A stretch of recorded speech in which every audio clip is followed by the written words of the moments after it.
Hello students, আমি তোমাদের কাছে জানতে চেয়েছিলাম যে তোমাদের কাছে কঠিন কি লাগে। তো তোমরা বলেছো তোমাদের কাছে ঘনজ্যামিতি কঠিন লাগে। ওকে, ঘনজ্যামিতি কিন্তু কিছু কিছু পার্ট আছে, যেমন আয়তাকার ঘনবস্তু, তারপর হচ্ছে ঘনক, কোণক, গোলক, ওই যে ব্যাপার কিছু ব্যাপার কিন্তু ঘুরে ফিরে পরীক্ষা আসে।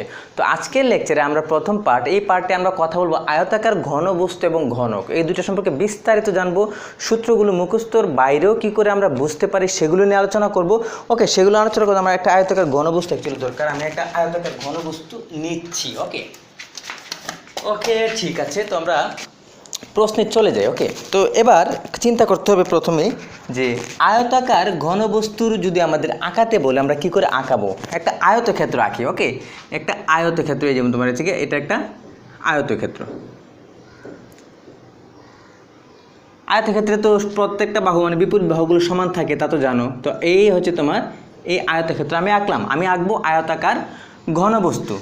এই মাঝ বরাবর এখানে একটা দাগ দাও, এই যেভাবে টাচ করে দাও মাছ বরাবর, এটা বাইরে বর্ধিত করে এই যেটা টাচ করো, তারপর এইটা যোগ করো, এইটা যোগ করো, এইটা এবং এইটা, এই হলো তোমার আয়তাকার ঘনবস্তু। ওকে, আর আমরা যদি ভাবি যে ঘনক কী করে আসবো, ঘনক মানে কি, তার প্রতিটা বাহুর মান সমান, মানে একটা বর্গক্ষেত্র। ঠিক আছে, তো তুমি একটা বর্গ আঁকো প্রথমে, এই যে একটা বর্গ আঁকছো, তারপর মাঝখানে আরও একটা বর্গ, এইভাবে আঁকবা। তো এই আয়তাকার ঘনবস্তুতে আমরা হচ্ছে আয়তক্ষেত্র আঁকি, আর এখানে দুইটা ঘনক আঁকাচ্ছি। দেখো দুইটার মধ্যে দুইটা বর্গ আঁকা দিছি, তারপর এগুলো যোগ করছি। একটা কথা মাথায় রাখবা যে আজকের এই লেকচারের পরে বেসিকটা কতটুকু ক্লিয়ার হলো সেটা তুমি অবশ্যই আমাকে কমেন্ট করে জানাবা। ওকে, এটা হচ্ছে আয়তাকার ঘনবস্তু আর ওইটা হচ্ছে ঘনক। ওকে, তো যেটা বললাম যে তাদের মধ্যে পার্থক্য কি, আমরা আয়তাকার ঘনবস্তুতে আমরা আয়তক্ষেত্র নিয়ে কাজ করছি, আর ঘনকে আমরা কাজ করতেছি একটা মানে বর্গক্ষেত্র। ঘনক মানে কি, চার এমন একটা জিনিস যেটা সবগুলো জিনিসই মানে সবগুলো তল সমান থাকে। আয়তাকার ঘনবস্তুর একটা এক্সাম্পল যদি দিই তোমাদের আমি, তাহলে দেখো তোমাদের এই যে টিফিন বক্সটা আছে, এটা একটা আয়তাকার ঘনবস্তু। ওকে, কারণ এখানে একটা আয়তক্ষেত্র আছে, এই বিপরীত বাহুগুলো সমান, এটা সমান, তাদের উচ্চতাগুলো পরস্পর সমান, এটা হচ্ছে আয়তাকার ঘনবস্তু। আর যদি ঘনকের কথা চিন্তা করো, কিউবিক আছে না, যে গেম খেলে যে ছেলেরা ঘুরায় মিলায়, যে তার প্রত্যেকটা বাহু কিন্তু সমান থাকে চারপাশে। ঠিক আছে, আমার কাছে এখন আয়তাকার মানে কোনো ঘনক আমার সামনে নাই, তাই আমি দেখাতে পারছি না। তো কিউবিক যেটা আছে তোমরা তো জানো যে ঘুরায় যে কালার মেলায় চারপাশে। ওকে, সেখানে ওই যে এই টাইপের যে একটা বস্তু তোমরা জানো, এই পাশে বিভিন্ন ধরনের কালার অ্যাটাচ থাকে, লাল নীল সবুজ এই সেই মিলায় তারপর। ঠিক আছে, এই যে এটা কিন্তু একটা ঘনক, তার মানে এটা প্রত্যেকটা তলই সমান অ্যাকচুয়ালি। ওকে, তো যেটা বললাম যে এই আয়তাকার ঘনবস্তুর আমরা যদি প্রথমে চিন্তা করি যে দৈর্ঘ্য, প্রস্থ, উচ্চতা, এইটার দৈর্ঘ্য হচ্ছে এটা ধরলাম আমি এ। ওকে, এটা প্রস্থ হচ্ছে এই যে এটা, দেখো একটা হচ্ছে তোমার এই যে এই আয়তক্ষেত্র, এই তলের প্রেক্ষিতে নিচে তো এই যে এই তলটা আছে, এই তলটা হচ্ছে নিচের তল। এটা এখান থেকে শুরু হয়েছে, এখানে গিয়ে এখানে এভাবে শেষ হয়েছে। ওকে, তাহলে এইটা হচ্ছে এটার নিচের তলটা, আর এটা হচ্ছে তোর উপরের তলটা, এই দুইটা সাইডের তল, এটা হচ্ছে এ পাশ ওই পাশ দুই পাশের তল। তার মানে তলগুলো কেমন থাকে দেখো, এটা নিচের তল বললাম কি, ধরো এই যে নিচের তল, এটা নিচের এই তলটা হচ্ছে এইটা, এখান থেকে শুরু হয়েছে এখানে এটা এই চারটা। ওকে, উপরের তল কোনটা বললাম, এই যে এটা হচ্ছে উপরের তল, এইটা হচ্ছে এই সাইডের তল, এইটা ওই সাইডের তল, এই সামনের দিকে যেটা আছে এইটা হচ্ছে তোমার এই ফ্রন্টের তল। অ্যাকচুয়ালি ফ্রন্ট হচ্ছে এইটা। ওকে, এটা উপর নিচ এবং হচ্ছে দুই সাইড। তো এখানে কিন্তু মোট 6টা তল আছে, ঠিক তেমনি ঘনকেও আছে মোট 6টা তল। 6টা তল কি কি আমি তোমাদের আবার দেখাই। উপর নিচ একটা দুই সাইড, এই পাশ ওই পাশ দুইটা 4টা হলো এই সাইড আর এই সাইড, মোট 6টা তল। তাহলে প্রত্যেকটা জায়গায় আমরা 6টা তল পাচ্ছি। তো এখানে আমরা যদি চিন্তা করি যে এটা যদি হয় তার দৈর্ঘ্য, তাহলে এইটা হবে তার প্রস্থ, এই যে এটাও তাহলে তার প্রস্থ হবে, সিম্পল। আর এই যে উপরে দেখে যেটা গেছে সেটা হচ্ছে তার উচ্চতা। ওকে, তাহলে এই হচ্ছে সি হচ্ছে তার উচ্চতা। তাহলে আমরা এ হচ্ছে তার দৈর্ঘ্য পাচ্ছি, প্রস্থ হচ্ছে এই বি অংশটা, আর সি এই যে উপরে এটুক হচ্ছে তার উচ্চতা, এই যে এটুক হচ্ছে তার উচ্চতা, এটা হলো তার উচ্চতা, এটা হলো তার উচ্চতা। ওকে, দেখো তাহলে উচ্চতা কিন্তু অনেক জায়গায় আছে, যে এখানে উচ্চতা আছে, এখানে উচ্চতা আছে, এখানে উচ্চতা আছে, এখানে উচ্চতা আছে, তাই না?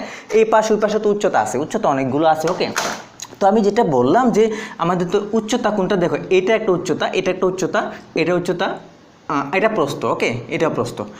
তো এবার আমরা যদি নিচের তলটা চিন্তা করি, একটা তল দ্বারা চিন্তা করি, এটা হচ্ছে এটা দৈর্ঘ্য, এটা প্রস্থ, এটা উচ্চতা।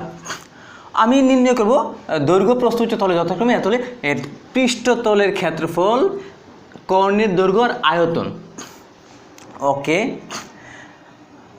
দেখো যে একটা বিষয়, আমরা যদি আয়তন নির্ণয় করি, ঠিক আছে, আমরা কোনো একটা জিনিসের প্রথমে চিন্তা করলাম যে আমি এটা আয়তন নির্ণয় করব।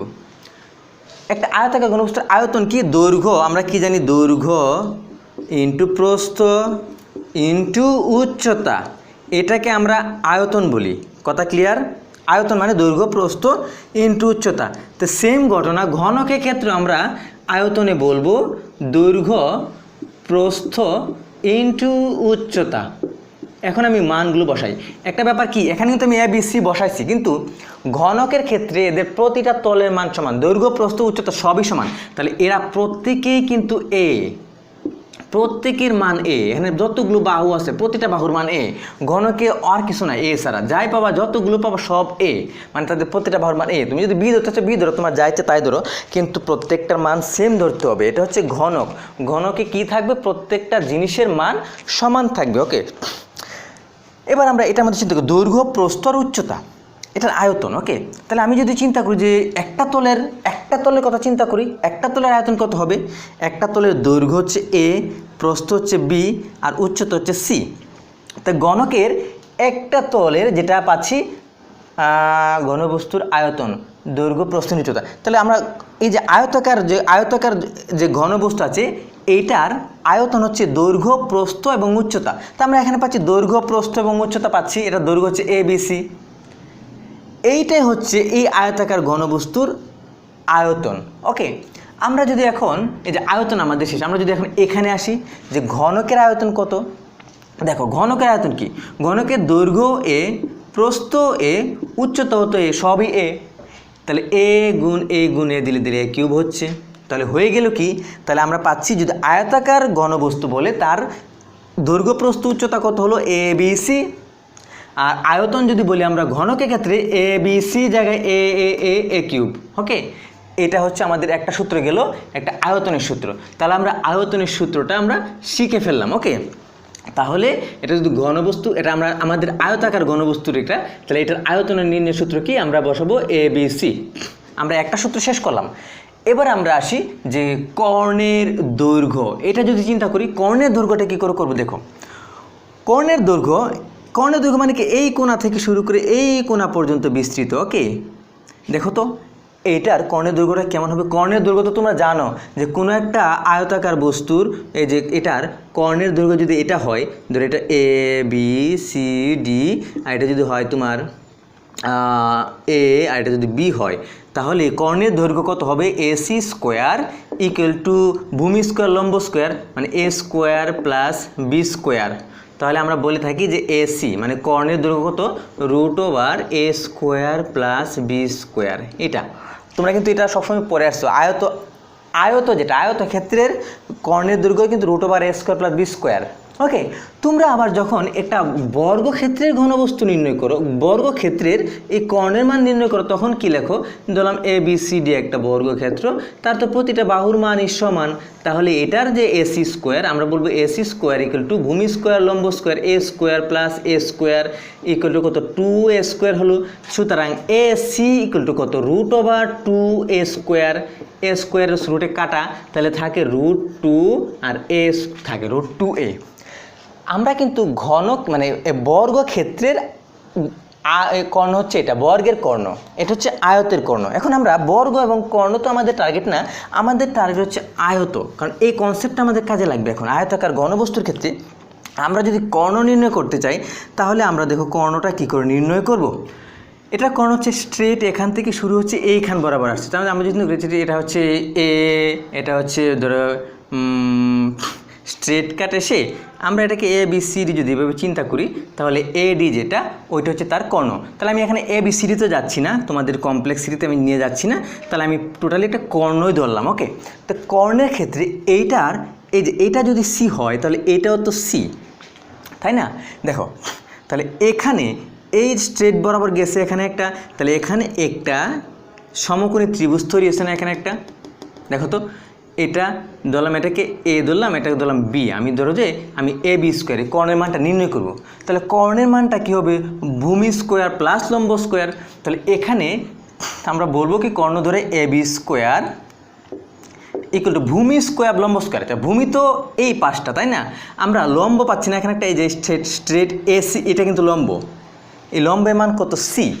আমরা কিন্তু লম্বের মানটা নির্ণয় করি, লম্ব স্কোয়ার প্লাস ভূমি স্কোয়ার, পিথাগোরাসের সূত্র। এখানে একটা সমকোণী ত্রিভুজ পাচ্ছি আমরা, কারণ এই আয়তাকার ঘনবস্তুর এই প্রতিটা জায়গাতে প্রতিটা কোণাতেই কিন্তু সমকোণী ত্রিভুজ তৈরি হয়েছে। ওকে, তাহলে এখানে এই সমকোণী ত্রিভুজ তৈরি হয়েছে, আমরা তাহলে এটার প্রেক্ষিতে লম্ব স্কোয়ার দিয়ে দিলাম সি স্কোয়ার। আচ্ছা, লম্ব স্কোয়ার দিলাম, তাহলে ভূমি স্কোয়ার কোনটা? ভূমি এর ভূমি কোনটা বলো দেখি? ওকে, আমরা লম্ব স্কোয়ার দিতে পারছি, এখন আমার দিতে হবে ভূমি স্কোয়ার। ওকে, তাহলে ভূমি স্কোয়ার দিতে গেলে দেখো যে আমরা এই স্ট্রেট বরাবর আমরা একটা জিনিস দেখো কল্পনা করে, এখানে এই যে তলটা গেছে, এই তলটাই হলো এইটার ভূমি। ওকে, দেখো এখান থেকে শুরু করে এই স্ট্রেট বরাবর এখানে গিয়ে এটা ভূমি তৈরি হয়েছে, তার মানে এইটা হচ্ছে তার উচ্চতা আর এই হচ্ছে তার ভূমি। ওকে, তাহলে এই তল বরাবর ভূমি গেছে, তার নিচে এই যে তোমার বি আর এ আছে, এই তলেও তো একটা সমকোণী ত্রিভুজ তৈরি হচ্ছে, তাই না? তাহলে আমি যদি এই তলের মানে এখান থেকে আমি যদি এটাকে ধরলাম সিবি, তাহলে সিবি তলটা হলো এই তলের ভূমি, মানে এই আমি যে পুরোটার কর্ণ নির্ণয় করছি এই পুরো মাঝখান বরাবর, এটার এই মাঝখান মানে কি এখান থেকে শুরু হচ্ছে এই স্ট্রেট বরাবর গেছে, তো এইটার ভূমি হচ্ছে গিয়ে এই অংশটা বিসি। তাহলে বিসি যেটা, বিসিও তো একটা অতিভুজ, ঠিক আছে? তো আমি যেটা বললাম যে এই বিসির মানটা কত দেখো তো দেখি। বিসির মানটা আবার এখানে সমকোণী ত্রিভুজ তৈরি হচ্ছে প্রত্যেকটা কোণায়, তাহলে B square plus A square হবে না? এটুকের মান হচ্ছে এটার স্কোয়ার, ভূমি স্কোয়ার লম্ব স্কোয়ার। তাহলে আমি যদি এটার মান নির্ণয় করতে চাই, অতিভুজ কত বলছিলাম যে ভূমি স্কোয়ার প্লাস লম্ব স্কোয়ার তো দিলাম, তো ভূমি স্কোয়ার যেটা আছে ওইটা নির্ণয় করতে গেলে ভূমি স্কোয়ার এইটা আবার হচ্ছে B square plus C square. ভূমি স্কোয়ার মানে কি? লম্ব স্কোয়ার প্লাস ভূমি স্কোয়ার, তাহলে B square plus C square plus B square plus A square, sorry. এটা বোঝার চেষ্টা করি, আমি আবার বোঝাই। এই যে এই তলটা আছে, এই তলের মধ্যে এইটা হচ্ছে আমার কর্ণ, এই কর্ণ এ বি স্কোয়ার, এখান থেকে আমি সি দিলাম, লম্ব স্কোয়ার দিলাম, কিন্তু আমার এই তলটা নির্ণয় করতে হবে। এই তলটা আবার এখানে একটা সমকোণী ত্রিভুজ তৈরি করছে, তাহলে এই তলের মান কত হবে? এটার স্কোয়ার যোগ এটা স্কোয়ার, এটা স্কোয়ার যোগ এটার স্কোয়ার হয়ে গেল। তাহলে আমরা পেলাম হচ্ছে আয়তাকার ঘনবস্তু কর্ণের মান হলো ইকুয়াল টু কত? A square plus B square plus C square. তোমরা যারা বুঝে করতে পারবা তাদের জন্য এগুলো, যারা না পারবা তারা মুখস্থ করে ফেলো, এগুলো এত প্রেশার নেওয়ার দরকার নেই। এই যে এটা গেল, আমরা তাহলে দুইটা সূত্র পেলাম। এখন তাহলে আমরা ঘনকের ক্ষেত্রে আসি, তো তাহলে ঘনকের কর্ণ কত হবে? ঘনকের কর্ণ কত হবে? ভেরি সিম্পল, ঘনকের কর্ণ, ঘনকে তো বলছি এ বি সি বলতে কিছু নয়, সবই এ। তাহলে হবে কত দেখো, ও আচ্ছা, A B square equal to যদি হয় A square plus B square plus C square, তাহলে এ বি ইকুয়াল টু কত? Root over A square plus B square plus C square. এটা হচ্ছে আমাদের এইটার। ওকে, আয়তাকার ঘনবস্তু কর্ণ হচ্ছে root over A square plus B square plus C square. আমরা এই কর্ণে আসি এবার মানে ঘনকের ক্ষেত্রে যখন এই প্রত্যেকটা জায়গায় এ বি সি থাকবেন, সব এ হয়ে যাবে। তাহলে কেমন হবে দেখো তো? Root over A square plus A square plus A square হয়ে গেল।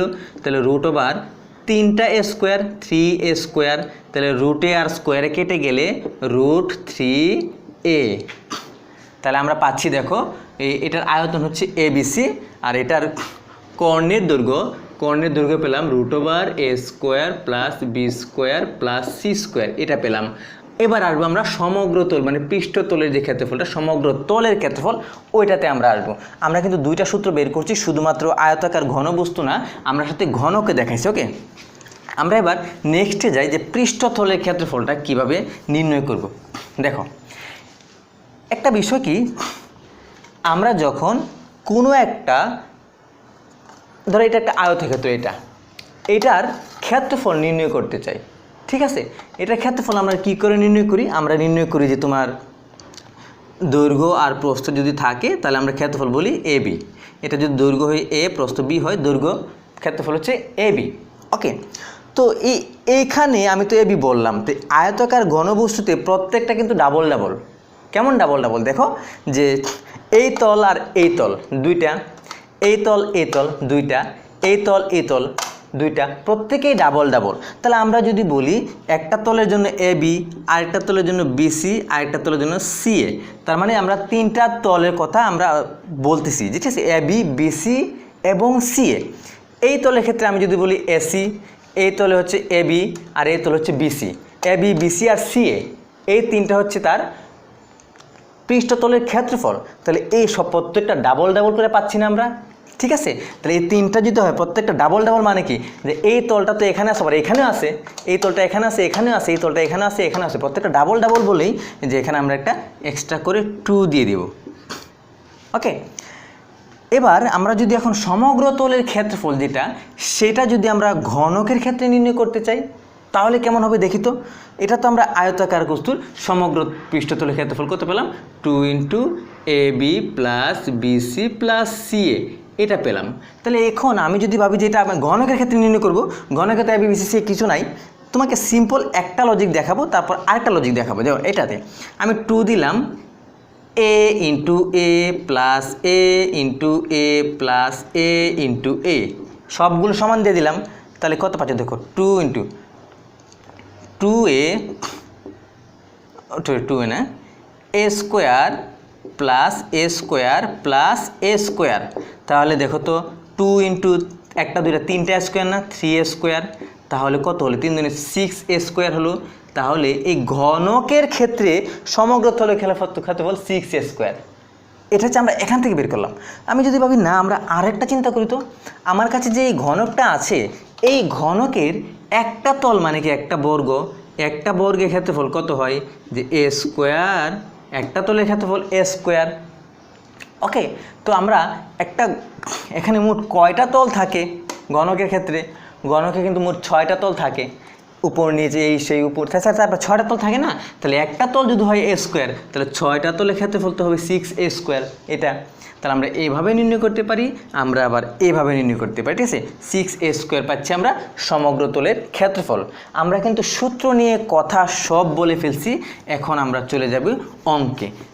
সূত্রগুলো তোমরা যদি আমার কথা না বুঝতে পারো তোমরা আবার দেখো, কিন্তু কথা হচ্ছে যে কোনো কিছুই টেনশন নেওয়া যাবে না পরীক্ষায়। এই যে আমি যে পড়ালাম, আমি কিন্তু কোথাও কোনো কিছু মুখস্থ করার কথা বলি নাই। তো তোমাদের কাজ থাকবে কোনো কিছু মুখস্থ না করেই আসলে খুবই মজায় মজায় কী করে করা যায়।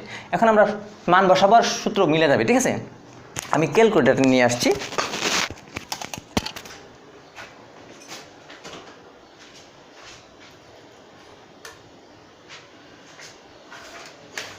ওকে, ক্যালকুলেটরটা নিয়ে আসছি কারণ আমার ক্যালকুলেটর লাগবে এখানে। তো এখন আমরা যদি চিন্তা করি যে একটি আয়তাকার ঘনবস্তুর দৈর্ঘ্য, প্রস্থ, উচ্চতা যথাক্রমে 16, 12 এবং 4.5। তা আমি বলবো একটা আয়তাকার ঘনবস্তুর দৈর্ঘ্য বলবো আমরা a = 16, এগুলো কি আছে সেন্টিমিটার আকারে আছে। প্রস্থ কত বলবো? প্রস্থ b বলবো, b = 12 সেন্টিমিটার। আর উচ্চতা দেওয়া আছে, উচ্চতা c = কত? 4.5 সেন্টিমিটার। আমাদের অঙ্ক কিন্তু সোজা, সূত্রটা মনে রাখলে অঙ্ক পানির মতো। মান বসাই দিচ্ছে পৃষ্ঠতলের ক্ষেত্রফল মনে আছে সূত্রটা? এই যে পৃষ্ঠতলের ক্ষেত্রফল কত? 2 × ab plus bc plus ca, মান বসা দাও, 2 দাও। a হচ্ছে এটার দৈর্ঘ্য 16 × b হচ্ছে প্রস্থ 12, এখানে একটা সেকেন্ড ব্র্যাকেট দাও, প্লাস b মান কত? 12 × c এর মান কত? 4.5 প্লাস c এর মান কত? 4.5 × a এর মান কত? 16। এবার আমি তাহলে দেখি কত হয়। 16 × 12 192, এখানে একটা সেকেন্ড ব্র্যাকেট থাকবে, ফাইনালি আমরা 2 দ্বারা গুণ করবো, ঠিক আছে। এটা হচ্ছে 192 প্লাস 12 × 4.5, 12 × 4.5 = 54 প্লাস 4.5 × 16, এটা হচ্ছে 72। এবার এই তিনটা যোগ দাও, 192 যোগ 54 যোগ 72 এগুলো পাচ্ছ 318, 2 ইন্টু 318, তা 2 ইন্টু 318 কত হয় দিলে হচ্ছে 636। দেখি ঠিক আছে কিনা, 636, ইয়া গুড। তাহলে আমাদের এইটা পৃষ্ঠতলের ক্ষেত্রফল ডান। এবার আমরা কর্ণের দৈর্ঘ্যে আসবো। কর্ণের দৈর্ঘ্য মানে কি ছিল? কর্ণের দৈর্ঘ্য ছিল যে √a² + b² c²। কর্ণের দৈর্ঘ্য √a² + b² + c²। সূত্র পারলে এগুলো তো পানির মতো, তাই না? তাহলে √a² বসাও, 16² + b² মানে কি 12² + c² মানে 4.5 এই সবগুলো ক্যালকুলেটর একবারে স্কোয়ার দিয়ে দাও। 16 তারপর স্কোয়ার দিয়ে দাও, প্লাস 12 তারপর স্কোয়ার দিয়ে দাও, প্লাস 4.5 তার উপর একটা স্কোয়ার দিয়ে দাও। একবারে যে মানটা পাচ্ছ সেটা হচ্ছে √420.25 এটা পাচ্ছ। এটাকে তুমি যদি অ্যান্সার রুট করো, আনসার দাও, তাহলে পাবা 20.5। তাহলে আমরা পাচ্ছি যে এটার কর্ণের দৈর্ঘ্য 20.5। দেখি ঠিক আছে কিনা। কর্ণের দৈর্ঘ্য 20.5। ওকে ডান। কর্ণের দৈর্ঘ্য আমাদের হয়ে গেল। এখন বলছে আয়তন কত? আয়তন কত? ABC। Very simple. তাহলে আয়তন ABC ইকুয়াল টু এর মান বসাও 16 ইন্টু 12 ইন্টু 4.5। 16 ইন্টু 12 ইন্টু 4.5 কত হচ্ছে? 864। ওকে। আয়তন হচ্ছে ঘন মিটার, ঘন সেন্টিমিটার হবে, ঠিক আছে? আয়তনের একক ঘন সেন্টিমিটার। কর্ণের দৈর্ঘ্যের একক সবসময় মিটার হয়, আর ক্ষেত্রফলের একক বর্গ মিটার হয়। তো এই হচ্ছে আমাদের একটা অঙ্ক শেষ। দেখো কত দ্রুত করে ফেললাম। আমরা এবার নেক্সটে চলে যাই।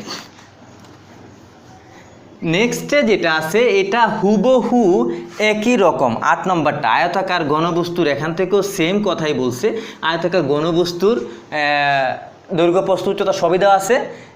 তা বলছে আয়তন এবং অভ্যন্তরীণ তলের ক্ষেত্রফল, মানে তলের ক্ষেত্রফল, পৃষ্ঠতলের যে ক্ষেত্রফলটা আছে ওইটা নির্ণয় করবা। আর আয়তন মানে তো ABC তোমরা জানোই। ওকে, আমি তাহলে তোমাদের 8 নম্বর না করে 9 নম্বরটা করে দিচ্ছি। তোমরা 8 নম্বরটা হুবহু 7 নম্বরের নিয়মে শুধু মান বসালেই পেয়ে যাবা। ওকে, আমরা 9 নম্বরে খুব সুন্দর একটা অঙ্ক আছে। একটি আয়তাকার ঘনবস্তুর, একটি আয়তাকার ঘনবস্তুর মাত্রাগুলো মানে কি তার দৈর্ঘ্য, প্রস্থ এবং উচ্চতা, যেটা ঠিক আছে। মাত্রাগুলো হচ্ছে 5, 4 এবং 3 সেন্টিমিটার। 5, 4 and 3 সেন্টিমিটার, তিনটা আলাদা আলাদা। 5, 4 এবং 3 মানে দৈর্ঘ্য, প্রস্থ এবং উচ্চতা এ সেন্টিমিটার দেওয়া আছে। এর কর্ণের সমান ধার বিশিষ্ট। তাহলে বলছে এর কর্ণের সমান ধার বিশিষ্ট। তার মানে এখানে আমরা কর্ণ নির্ণয় করতে হবে। আয়তাকার ঘনবস্তু কর্ণের সমান ধার বিশিষ্ট ঘনকের সমগ্র তলের ক্ষেত্রফল কত? ঘনকের সমগ্র তলের ক্ষেত্রফল নির্ণয় করো। ওকে, এটা তাহলে একটি আয়তাকার ঘনবস্তুর মাত্রা আমার আছে দৈর্ঘ্য, প্রস্থ, উচ্চতা। আমি বলবো তাহলে দেওয়া আছে আয়তাকার ঘনবস্তুর দৈর্ঘ্য A = 5 সেন্টিমিটার, B = 4 সেন্টিমিটার এবং C = 3 সেন্টিমিটার। তো এটা হচ্ছে তার দৈর্ঘ্য, এটা হচ্ছে তার প্রস্থ, এটা হচ্ছে তার উচ্চতা। আমরা আয়তাকার ঘনবস্তুর 3টা মাত্রা আমরা পেলাম। এর কর্ণের সমান ধার, এর কর্ণে, তার মানে আমার এই যে আয়তাকার ঘনবস্তু যে আমি কর্ণটা পাবো, এই যে আয়তাকার ঘনবস্তুর এই স্ট্রেট বরাবর যে কর্ণটা পাবো, এই কর্ণটা হচ্ছে একটা ঘনকের ধার। এই যে হচ্ছে এক একটা ধার, ঘনকের প্রতিটা ধারের মান সমান।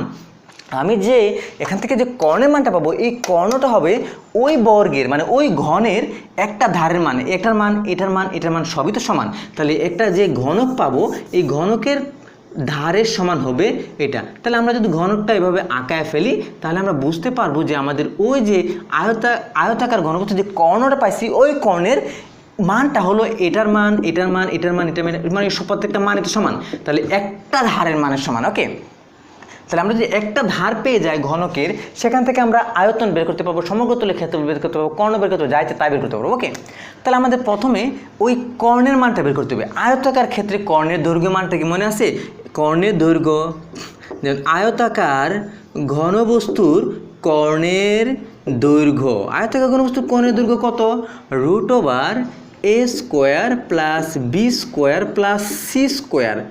এইটা তাহলে এখন বসাও। a² মানে হবে √5² প্লাস 4² প্লাস 3²। এটা কত হয় দেখো তো, √5² মানে 25 প্লাস 16 প্লাস 9, 25 আর 16, আরে থাক 50 মনে হচ্ছে, ঠিক আছে। 25 প্লাস 16 প্লাস 9 50। তাহলে এটা পাচ্ছি আমরা √50 পাচ্ছি। তুমি যদি চাও যে √50 রাখতে পারো, কিন্তু √50 আবার যদি রুট করতে চাও তাহলে 7.07 তা পাবা, তাও রাখতে পারো, তোমার ইচ্ছা। তুমি যদি চাও যে আমি √50 রাখবো, সেটাও ফাইন, এটাও ফাইন। যেটা পেলাম কর্ণ পেলাম আমি। আমার কথা হচ্ছে কি, এই যে কর্ণটা পেলাম, এই কর্ণটা হচ্ছে এটার প্রত্যেকটা ধারের মান। ধরো এটার মান 7.07, ওকে, অথবা √50, তোমাদের যা ইচ্ছা। তো √50 দিলে একদম অ্যাকুরেটলি একটা মান পাবা, ওকে, কারণ 707-এর পর আরেকটা মান থাকে। √50 দিলে আমরা 7.071 পাচ্ছি, ওকে, যে কোনো একটা দাও। তো আমি √50 রাখতেছি, একদম ফুল মানটা নিয়ে আসি। তোমরা এটাও অ্যান্সার করতে পারবা, ওকে, নো প্রবলেম। মানে একটু এদিক সেদিক হবে, নো প্রবলেম, দশমিকের পরিমাণ হেরফের হবে। তো √50 আমরা একটা ধারের মান পেলাম, তার মানে এটার মান হচ্ছে √50, এটার মান √50, এটা √50, এটা √50, এটা √50, আর প্রত্যেকেই √50, ওকে। তো এটার ধার, এটার কর্ণ মানে এটার ধার, এটার কর্ণ কিন্তু এটার ধার। তো বলছে ঘনকের সমগ্র তলের ক্ষেত্রফল কত? ঘনকের সমগ্র তলের ক্ষেত্রফল মনে আছে? ঘনকের একটা তলের ক্ষেত্রফল কত? ঘনকের একটা তলের ক্ষেত্রফলই তো ওই যে একটা তলের ক্ষেত্রফল বলছিলাম এইভাবে, যে একটা তলের ক্ষেত্রফল এ হলে একটা তলের ক্ষেত্রফল a²। ঘনকে মোট 6টা তল আছে, তাহলে 6a² হবে। তাহলে বসা দাও 6a²। আমরা জানি ঘনকের সমগ্র তলের ক্ষেত্রফল = 6a²। তাহলে বসাও 6 × a² মানে কি √50 তার স্কোয়ার হলো। এ মানে √50 তার স্কোয়ার, তো স্কোয়ার রুটতে কেটে যাচ্ছে, তাহলে 6 × 550, তাহলে হচ্ছে 300। তাহলে এটা হচ্ছে সমগ্র তলের ক্ষেত্রফল আমরা নির্ণয় করছি। তো সমগ্র তলের ক্ষেত্রফলের জন্য এটা হবে বর্গ সেন্টিমিটার, 300 বর্গ সেন্টিমিটার, ওকে।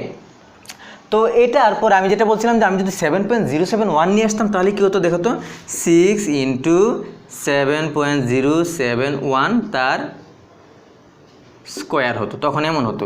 তাহলে দেখো তো এটা দিলে কত হয়, মানে √50 আমি আনি নাই, আমি 7 নিয়ে আসছি।